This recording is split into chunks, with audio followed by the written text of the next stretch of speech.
Find your perfect toilet lid cover. Generally, there are two types of toilet lids: the universal lid and the elongated lid. To make sure you order the right size cover, you first have to figure out what lid you have. If the length of your seat measures longer than 16 inches, it is an E lid. If your lid measures 16 inches or less, it is a U lid. Once you have your new seat cover, follow these simple steps for an easy application. First, roll the toilet lid cover off the cardboard backwards.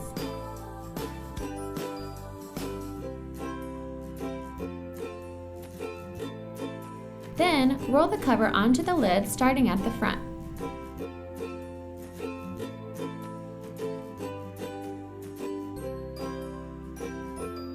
These soft, durable, and washable toilet lid covers come in all your favorite colors. Get yours today!